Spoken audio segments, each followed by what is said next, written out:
ndigal jóge ci sëriñ Muntaxa Basiru ci benn fan ci weeru muharram muy ndorteel at mi sëriñ Muntaxa sàkku ci mboolem murid yi ñu dajee ci jumaa ji maanaam urum bi wër jumaa ji ci ndigal bi nga xam ni mi ngi ko teg ci loxol sëriñ Amsatu moom sëriñ Sohayba mu ànd koog mboolem ahlu xasida ci kàddug sëriñ Youssou Diop mi jiite Hizbut Tarqiyyah di ngeen ko dégg ndigal li sëñ bi joxe àgg na bay wax sax ni ndigal lu kawe la ci lépp lu ci waaye man ci jëf na ko def donte sëriñ bi sax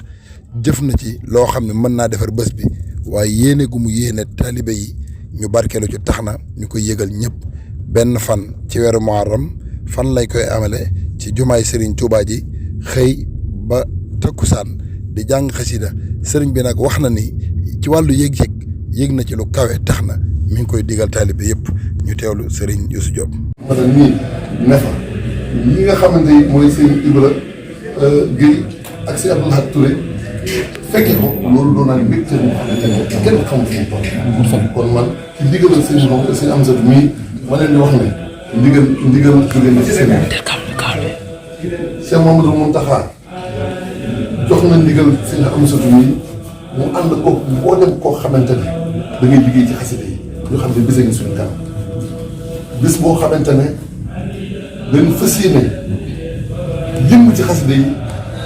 delloo lépp Sëriñ Tuubaa ndax sëriñ bi mooy xasida yi ni mu ko bëgg a fonkee ak ni mu ko bëgg a liggéeyale xasida yi mooy waaj.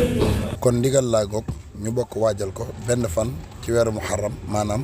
weeru tamxarit bis bi ci njëkk di ndorteel at mi seen ndongali Mourtada Gaye ci Daaru Minaan ngir TS TV.